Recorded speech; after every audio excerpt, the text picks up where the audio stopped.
I'm a mental case.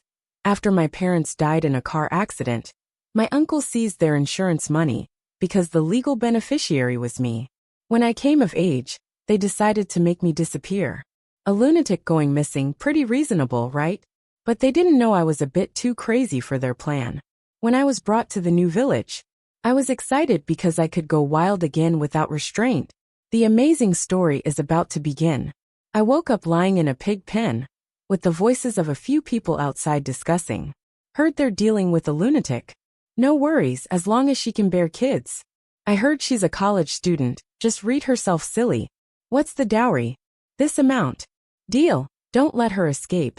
They say she can be terrifying when she's mad. Ha ha ha, under the stick of my grandson lame leg. No woman would dare to run away. I looked at the piglet lying beside me, licked my teeth, with nothing but bloodlust in my eyes. I'm not really crazy. When I was 4, my grandfather tried to burn me alive. At that time, the policy allowed only one child per family, and my mother, being a teacher, would lose her job if she broke the rule. If I had died, they could have had another child. My mother ran into the fire to save me, but got badly burned herself and couldn't teach anymore. When I was 8, my grandfather, in despair, threw me into the orphan valley. But I didn't die. For some unknown reason, I managed to crawl out. Ever since then, it seems I have an endless supply of energy. Even when I'm exhausted, I can quickly recover. Moreover, I have remarkable intelligence, excelling in my studies. But my father became like a different person, drinking and gambling, frequently abusing my mother, who then had to forage for salvageable items to provide for me. After they divorced, the law awarded custody of me to my father, because my mother had no home. My father, who was bad-tempered because of his poverty and didn't remarry, took his frustrations out on me. So bruises became my daily routine. Later on, he bought a large insurance policy for my mother, used me as leverage to threaten her into remarrying him, even kneeling and saying he had changed. Soon after their remarriage, they were both in a car accident. After the high insurance payout, Grandpa had my uncle go and collect the money, disregarding my well-being. In my adulthood, I frequently suffered from mental breakdowns. Sometimes I feel like a baby girl, sometimes a dead teenage girl from abuse, but mostly I am myself. In such conditions, they diagnosed me as ill, and that's how they could let me wander off. When crippled son opened the pig pen's gate, he saw the blood all over the hay, mixed with the stench of the pig sty, and there was the disheveled female college student, hungrily tearing at a piglet, drinking its blood. God damn it, you miserable creature. How dare you touch my pig? My pig is worth more than you. He hobbled over, striking my leg hard with his cane. I've had my way with so many women, none of them have been unteachable. He spat out a thick wad of phlegm, only to realize I had grabbed his cane. I yanked it hard, causing him to fall into the pigsty. I threw the piglet aside, grabbed his head, and lifted him up and turned to face the old sow. He killed your child and he killed you. Don't you want to eat his flesh? The old sow's eyes turned red, and I tossed Cripple Son underneath her. She immediately bit into him. Cripple Son screamed and cried for help. Since his house was in the village, and there were many neighbors around, a large crowd gathered. However, seeing this scene, they were all struck with fear. Even the butcher, who had been slaughtering pigs his whole life, was scared into retreating. The more courageous one stepped forward only to be flung away by the sow. Son, the cripple has been bitten with holes all over, he's dead. But he just stared at me fixedly until the end. That sow has truly gone mad, acting like a crazy mother pig. Son, the cripple was too unfortunate. On the day he just got a new bride, he was bitten to death by a sow. No one would think I had anything to do with it. After all, I'm just a college student from the city.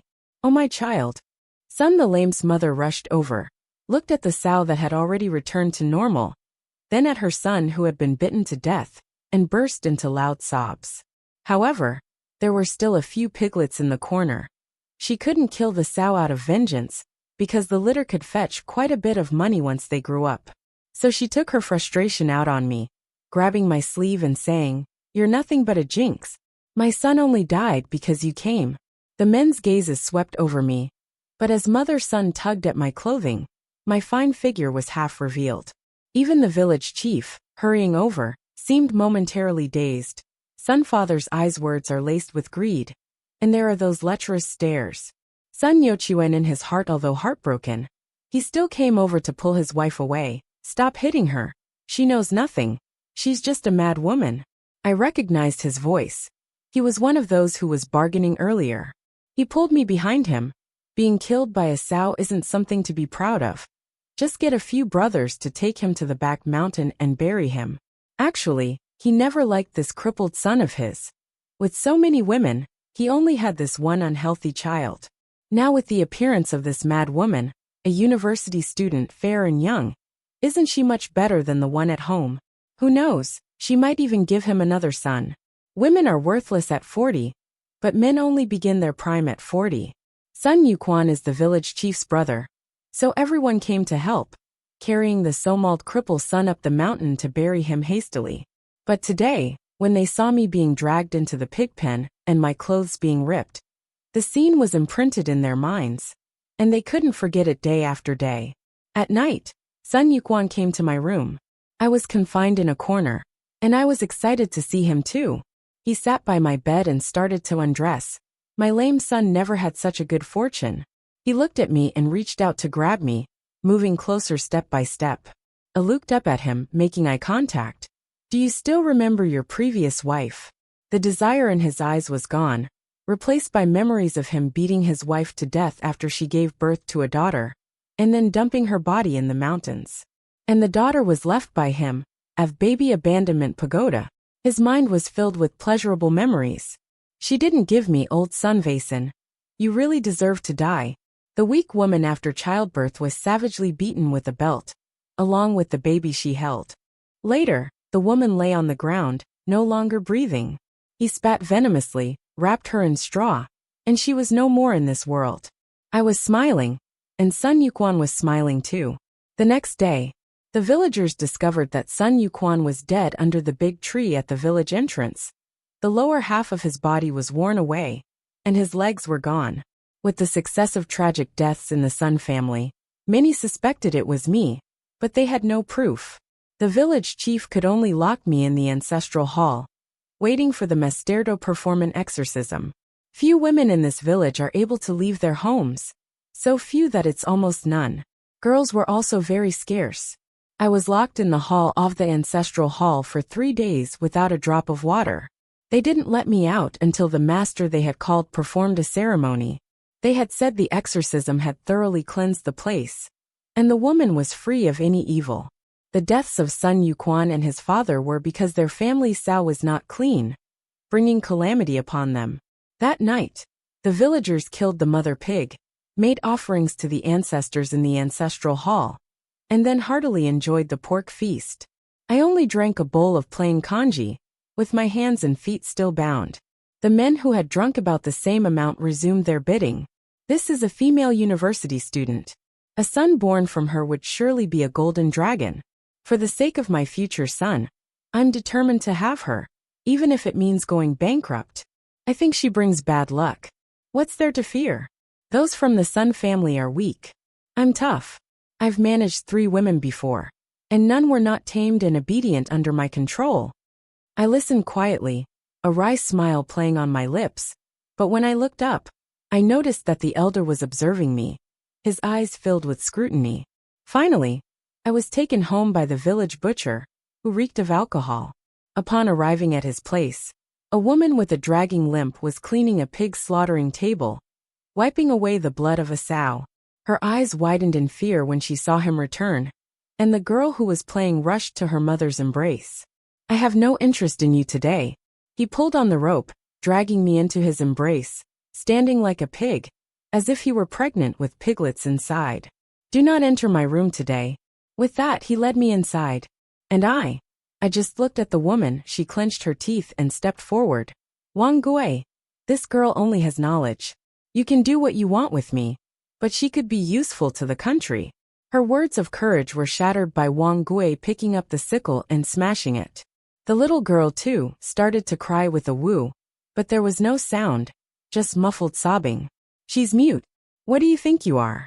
Tomorrow, I'll send you to the old lunatic in the mountains, I've got her now. I don't need you anymore. After saying that, he dragged me into the house, and I just exchanged smiles with the young girl. Chun Lu cradled her child, watching this mute girl, feeling both hatred and pain, yet utterly helpless. After she was bullied by Wang Gui, she gave birth to her daughter, who cried a lot, and Wang Gui cut off her daughter's tongue. Every time she tried to escape, Wang Gui threatened to beat her to death. He really would do it, since he had crippled his own leg beating her.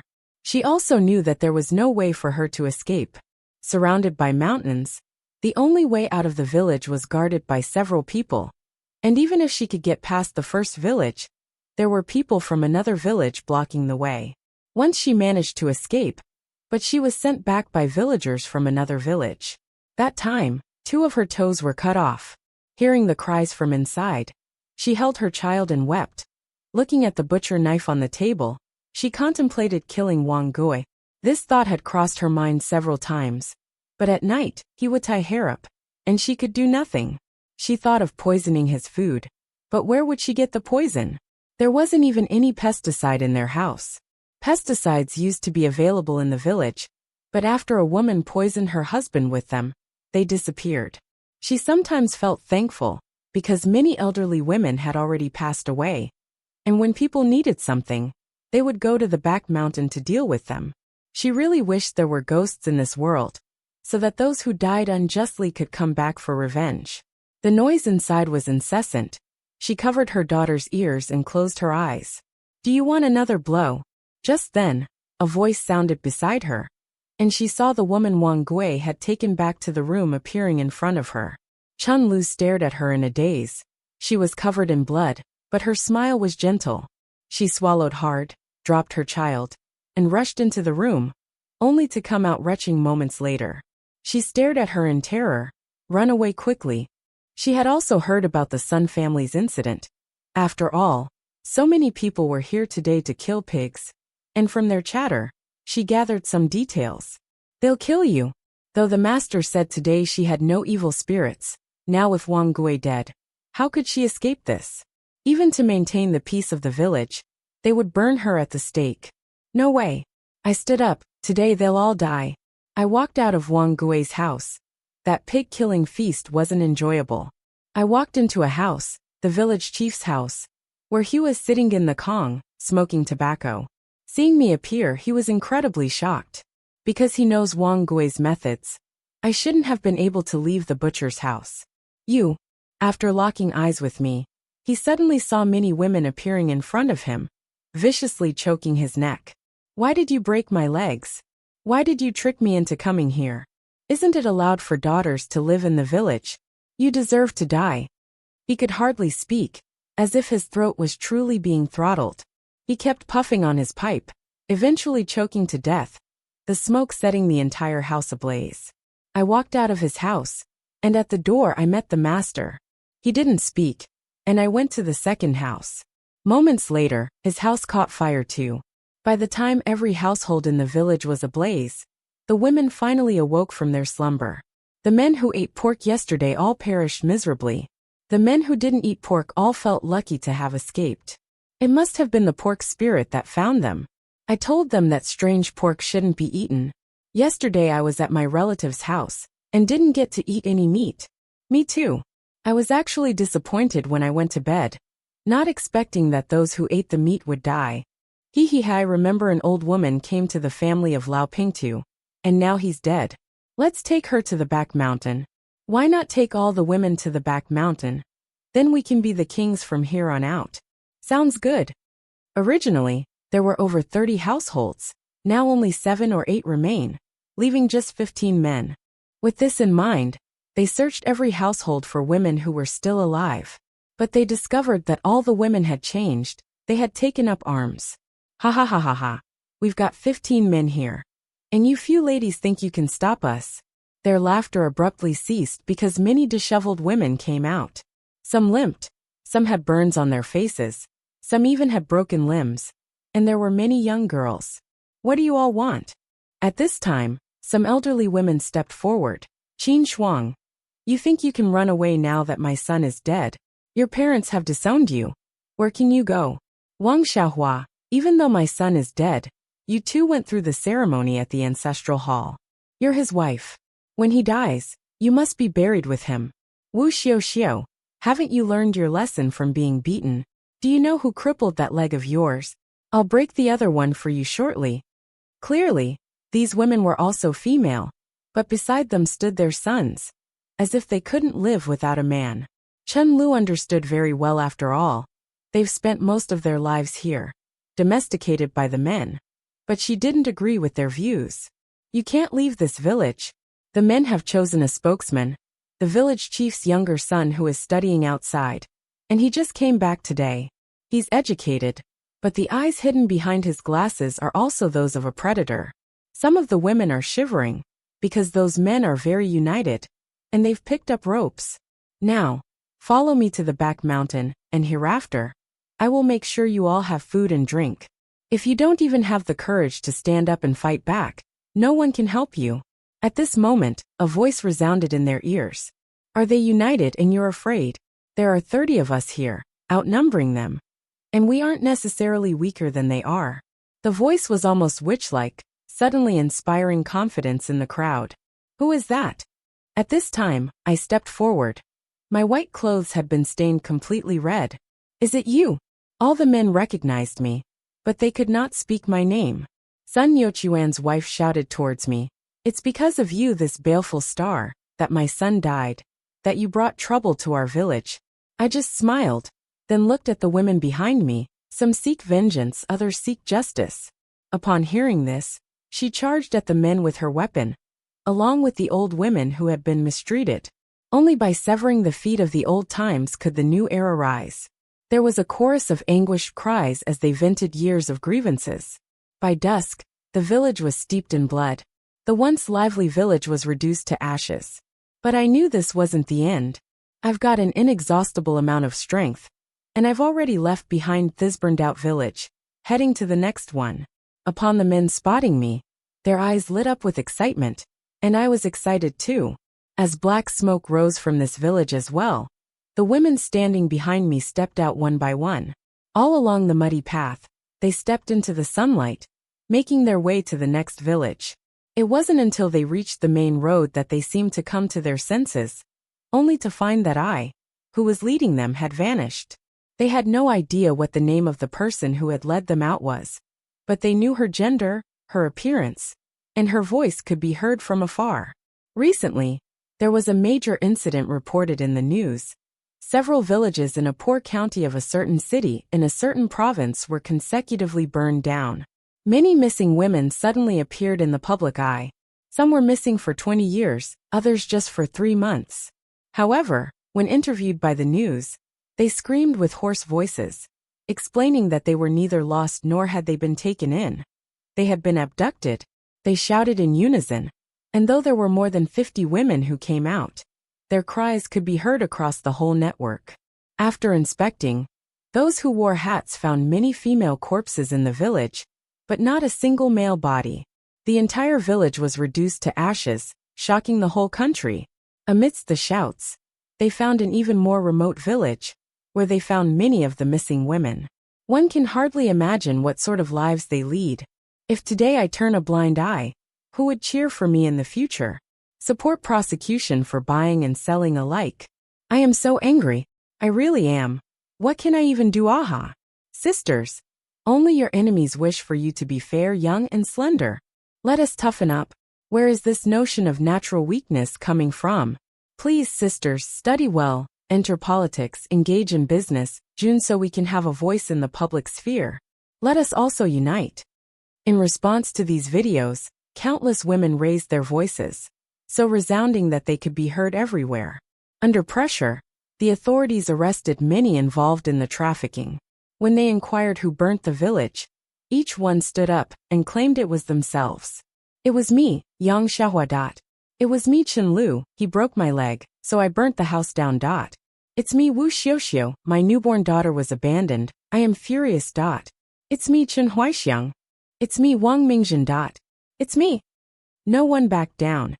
Each woman claimed to be the lost child. The authorities were baffled, as these women showed an unprecedented level of solidarity and resilience.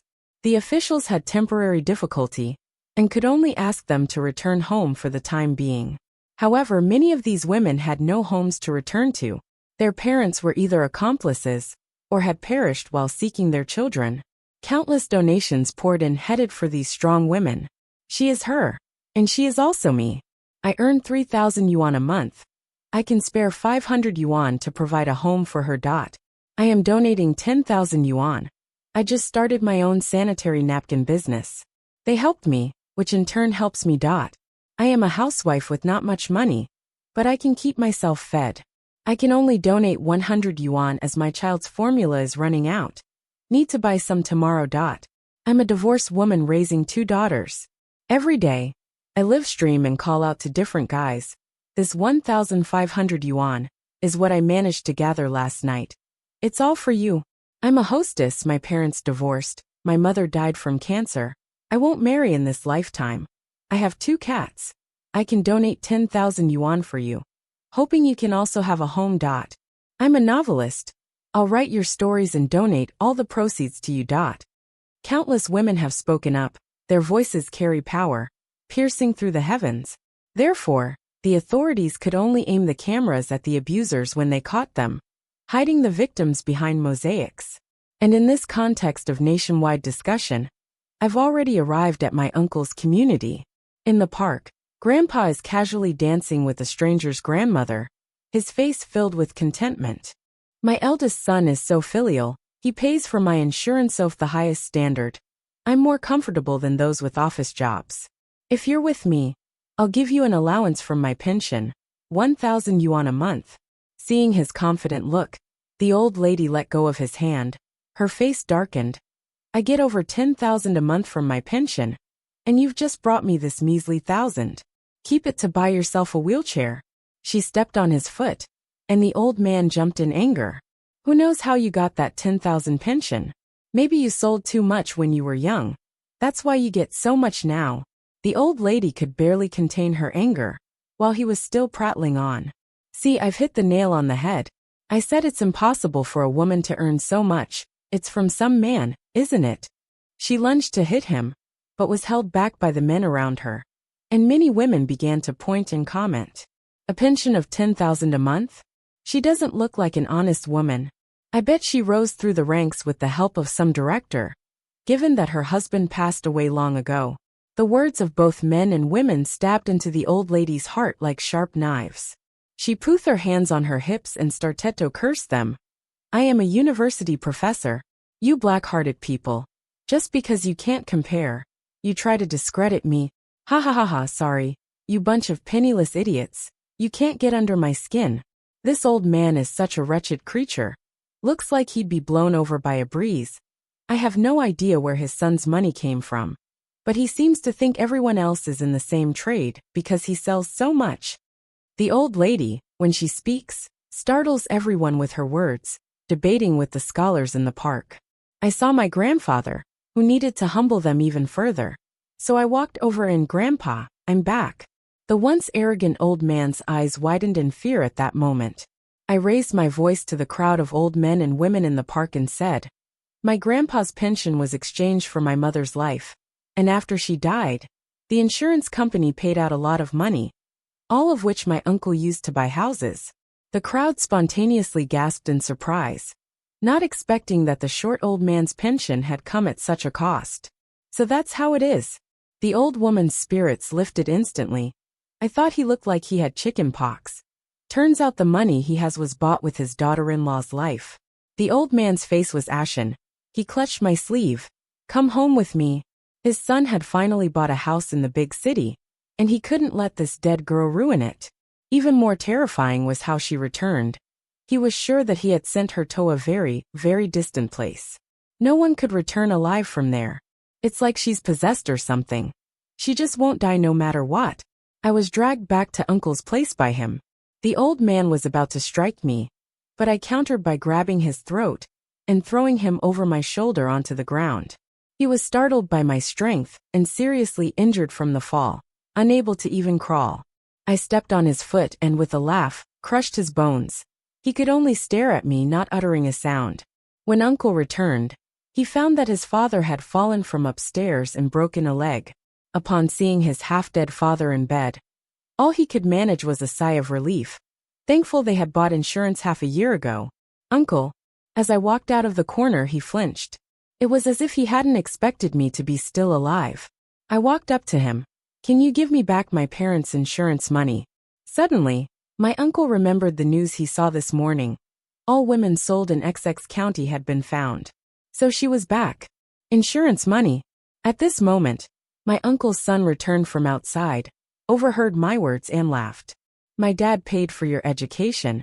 Isn't that money? If that wasn't money, what would he have given you? And you look so disheveled. Did you run off with some wild man? I told you she was promiscuous. Quickly kick her out before she brings any disease." But Grandpa, who was lying in bed unable to speak, was sobbing, as if wanting his grandson to shut up. This granddaughter, since coming back from XX County, has become even more insane. "Uncle, aren't you going to return it?" I grinned at him. "Oh, big niece, the money is gone like this. When your grandpa dies, you'll get half of the insurance money." He was planning to contact someone to send her to an even more remote place. It's not that he didn't want to get rid of her, but several times she didn't die. I don't know how many lives she has. I was just looking at Grandpa lying in bed. "To your son. You're nothing but merchandise. This is the son you struggled so hard to give birth to." Uncle felt somewhat ashamed, but thinking about the insurance he bought for his father, his excitement grew even more. He wished his father would fall dead immediately. Otherwise, having him lying in bed would mean he'd have to find someone to take care of him. If Grandpa dies, we get a $30 million life insurance payout. I bet you wouldn't say no to that." At this moment, Grandpa's grandson, Yaozu, let out a cold laugh. However, with the family watching, Grandpa lost control of his bladder and bowels, filling the room with a foul odor. "It stinks to high heaven, it's revolting. Just die already and get it over with." Yaozu, disgusted, walked out. Uncle also furrowed his brows. He looked at me. "Clean him up. You're in charge of taking care of him. Or I'll kick you out and leave you homeless." After they left, I looked at the old man lying in bed and laughed out loud. "Is this your favorite son and grandson?" He whimpered, shame and pain lingering on his face. "I'll help you get relief." I walked away, turning down my uncle's request. My uncle could only look for a nanny, but the nanny quit the moment she walked into the room. Unable to find anyone else on short notice, he had to deal with him himself. But the old man was not easy to look after. No matter how much he cleaned him, he would just get dirty again, and it was maddening. My uncle, in his fury, discussed with his son to let the old man fall to his death. But it had to be done in such a way that no one would know. Just like back then, when he and his brother conspired to kill my mother. Unfortunately, that man was careless, and my mother pulled him onto your car, leading to both of their deaths. My uncle was the one who reaped the benefits. The two of them together plotted. And that night, the old man was found dead in the bathroom. As he still had breath in him, I approached him and saw the disbelief on his face. He never expected that his beloved grandson and son would conspire to kill him. And I just smiled, gazing into his eyes. He began to cry out in agony, for he seemed to see himself being thrown into the chasm of abandoned infants, where countless wronged spirits gnawed at his flesh. The next day, only the insurance company suspected his death. Everyone else paid no attention. At the square, there was no sign of the old lady, but many people were still dancing. Yao the ancestor had gone to look at cars. This time, he wanted to trade up for a Porsche 911. The uncle was also hunting for a new house. But the insurance company, even more astute than Sherlock Holmes, discovered that the old man hadn't died from a fall. The marks on his neck caused his suffocation. He had been strangled alive. The uncle and Yao the ancestor both couldn't believe it. They had clearly seen him fall into the bathtub and stop breathing before leaving. Who strangled him? They thought of me, but the insurance company accused Yaozu of strangling him to death because Yaozu's skin tissue was found in the water. And there was even Yaozu's skin flakes under the old man's fingernails. Making their case even more solid, Yaozu indeed had an identical wound on his arm. Yaozu was dumbfounded, because this was from a scuffle with a girl the previous night. The evidence clearly pointed to him, and he was taken away by the police. The big uncle, trying to save his son, exhausted his fortune, yet still found no resolution. On a rainy night he saw me. He was sitting miserably at the entrance of the prosecutor's office when he saw me, and he was terrified. However, he realized that what he saw was not me, but my mother.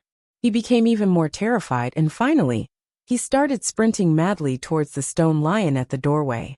He shouted in his mouth, "Sister-in-law, I was wrong. I will return the money to your daughter. Sister-in-law, please forgive me. It was my brother who made me do it that night.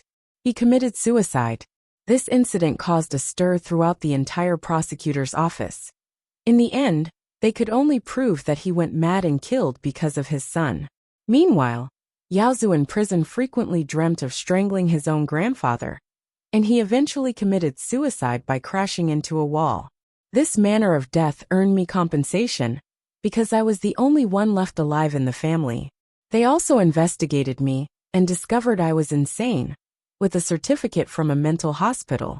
I sat on a bench in the amusement park, quietly eating cotton candy. My mother had broken her promise to take me on the carousel. "Give me your candy." Then, a little boy stood in front of me. He already had several sticks of cotton candy in his hand. "Get lost." As I continued eating, he tried to snatch it away from me. I dodged and he fell to the ground. He burst into tears, with many people feeling rather pleased, as they had been robbed of their cotton candy by him, but were too afraid to confront his father.